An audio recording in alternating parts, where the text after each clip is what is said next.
beautiful the way the leaves die. They're dying.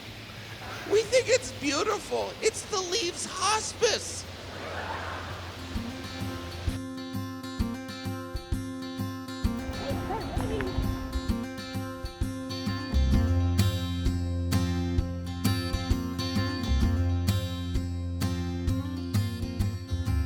Hey everyone, welcome back. Welcome back. So for this episode, we are gonna travel through New England, and more than anything on this road trip, what I really want to do is see the fall foliage. So I'm from California, I don't get much of that, and I got a little taste of it a couple of years back, and I really just wanted to see the full. We're at a couple years back. I think the first time we were in Portland, and then last year we went to Mammoth Lakes, But nothing like.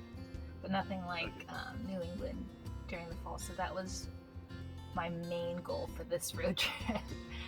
So last time we left you off in New York, we were at Cooperstown, but actually before we went to Cooperstown, we decided to visit upstate New York.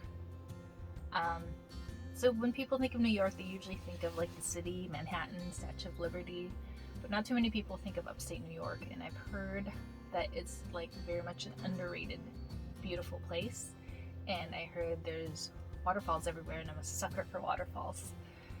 So we decided after going through the baseball stadiums, we would stay in the Tahanock State Park. Now I'm sure I butchered that. We'll put the word up there. You try and read it. It's not easy. But we decided to stay maybe like 4 or 5 days there. And I didn't do too much research on it. I just knew it was like a really scenic place. But I was pleasantly surprised when we showed up, and there was this beautiful waterfall right at the visitor center. What did you know anything about upstate New York before we went? Like you said, I just thought it was New York City, and you got other stuff, and I just thought it was all cities, kind of like California. I just thought, I don't know, I didn't know upstate New York felt like Vermont and New Hampshire. Yeah. Well, I don't think we were there at the right time for upstate New York for the fall colors. I think we were there a little early for that. We were catching some of it though. Yeah, that's true. So anyway, we stayed at Tahanock State Park for a few days. And apparently the area that we stayed at, like near Ithaca, have tons of state parks. Not tons, but they have a lot of state parks for how small of a city they were. So after we parked up the van, we decided to go and visit one of the other state parks called Buttermilk State Park. These waterfalls, they're not like all the other hikes we go on where you go and the payoff is the waterfall. These, you show up and the waterfall is in the parking lot. Yeah. Like you can just drive up to all these. Yeah. But they all have hikes attached to them, and we did a hike at the Buttermilk Falls.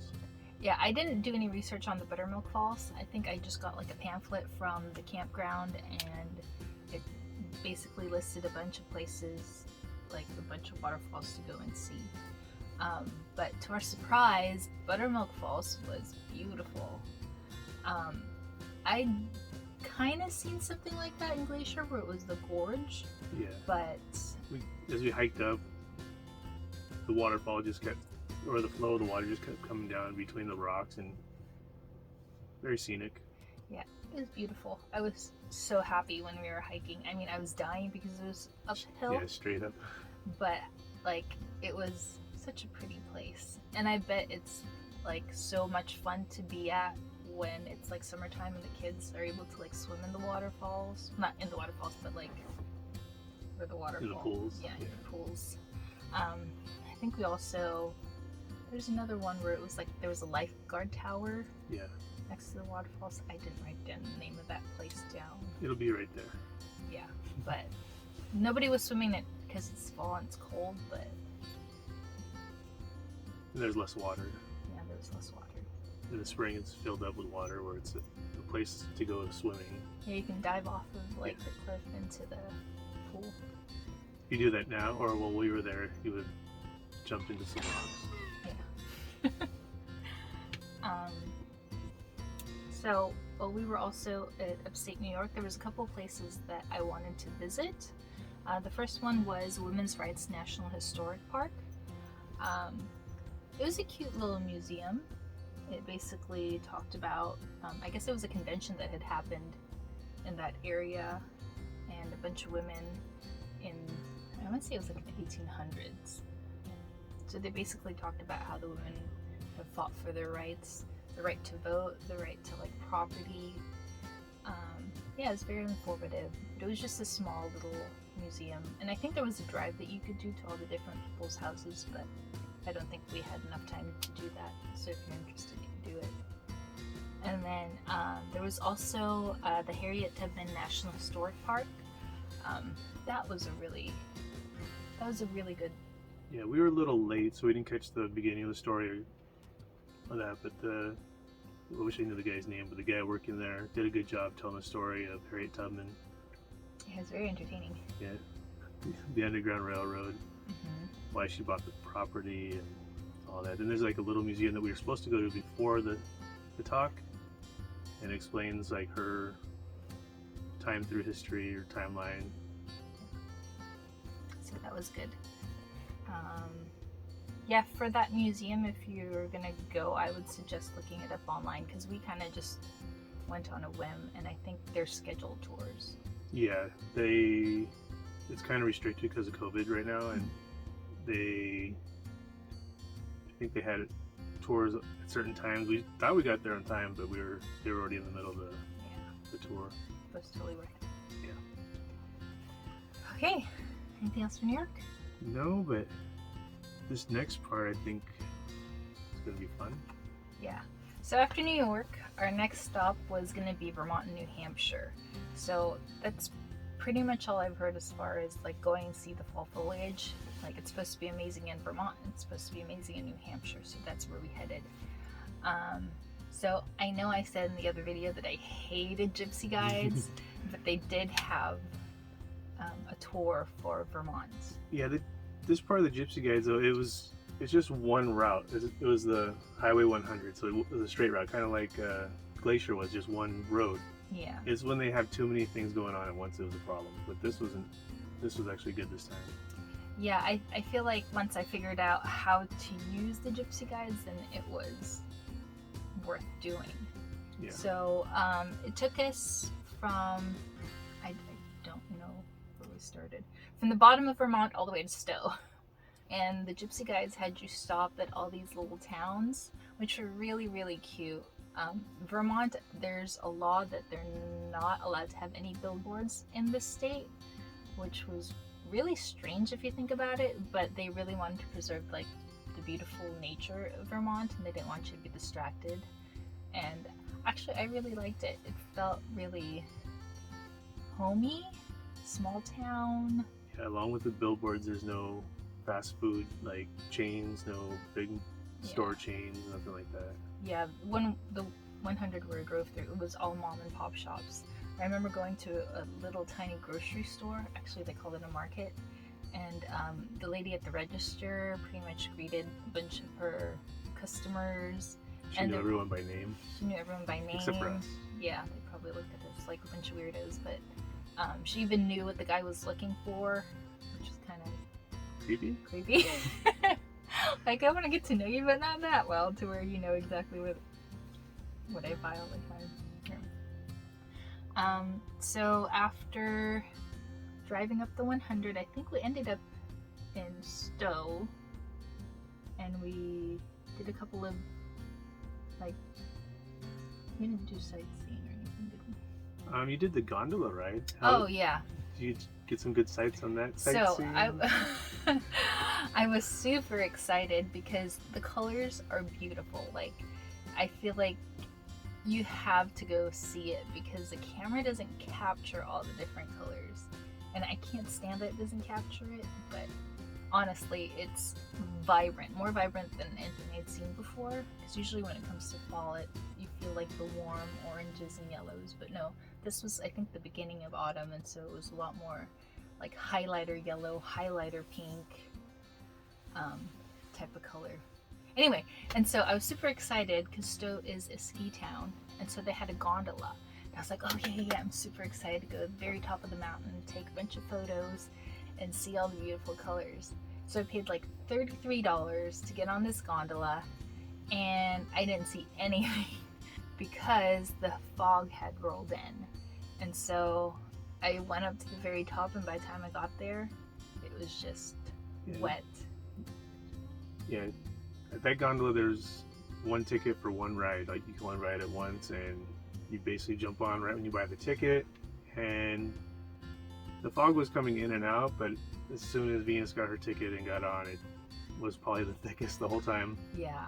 Whereas other gondola rides throughout the state, some of them are by one pass, and you can use it like as many times as you want in that day. But the one we went to, it wasn't that way. Yeah, I guess Stowe is like an expensive place. It's where all the rich people go. I don't know. All ski towns. Yeah, all the ski towns. So after going on the gondola, we took a little drive through Smuggler's Notch. Smuggler's Notch. So it's a state park, I believe, and the colors were just amazing. Like, I would love to be there when it was like the peak of the fall. I think we kind of just hit Vermont and New Hampshire right at the beginning. Yeah, this route basically ran us close up to all the trees we're looking at from the highway. We're running through like this area that was used for prohibition to smuggle like liquor in from Canada, and then other things like illegal animals poach and stuff like that. So that's where we got the name Smuggler's Notch. Forgot about that.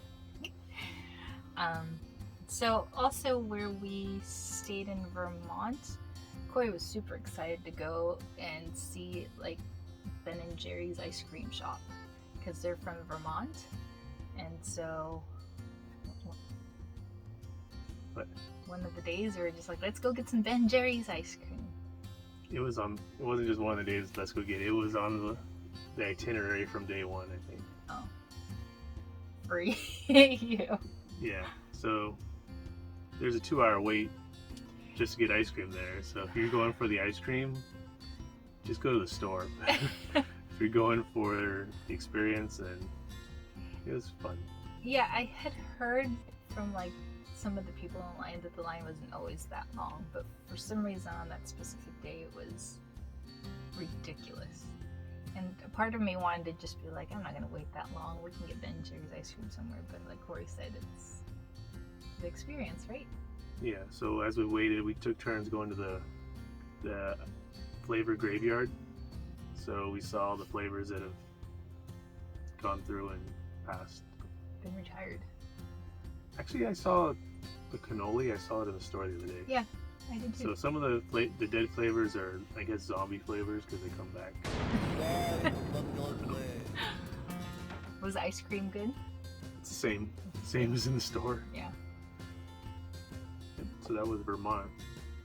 And then, so after Vermont, we decided to go through New Hampshire. I wasn't really expecting much from New Hampshire, probably because I haven't heard much about New Hampshire. I was expecting the same thing as Vermont. Yeah. But I did hear about this one highway called the Kank. I think, I don't know what. Go for the long name. The Kankamagus? Gosh, I'm sorry if I butchered that. We'll put it on the bottom, you can read it. Yeah. So I'd heard that if you just drive the highway, you would get like really, really beautiful views of the fall foliage. And we did. It was, I would say it was even more vibrant and more beautiful than Vermont. Sorry. I don't want to offend anyone. But yeah, again, it was like the vibrant highlighter orange, highlighter pink, highlighter yellow. Yeah, it was beautiful. And the good part about hitting it up early during the foliage is you actually still see some of the green, so I feel like you get a lot more contrast that way. So that's one good part about that. And then while we were in New Hampshire, I had heard of this place called the Franconia Notch State Park. I heard that was one of the stops to do also. And so we stopped by the visitor center and we found out that there is this hike that you can do. The downside is you have to pay to do the hike, which is kind of like Yeah, bummer. we're not used to paying to, No.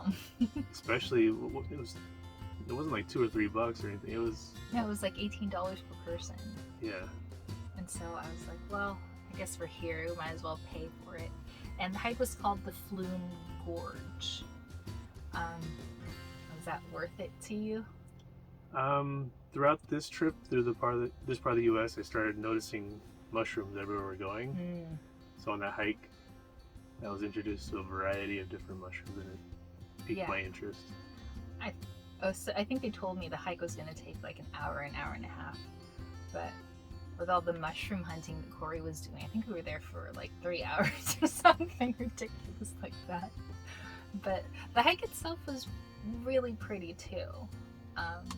Yeah, you're pretty much like hiking in between the gorge, and then there's like little steps and little boards that you can walk on. And I think there's a waterfall at the end of it too. But yeah, you gotta pay $18 for it. I'd do it. I think that's... Yeah, I'd recommend it, yeah. I mean, it's kind of pricey, but I'd still recommend it. So that's all we have for this video. Next time we'll continue in Maine and down through the rest of New England. Bye. Bye.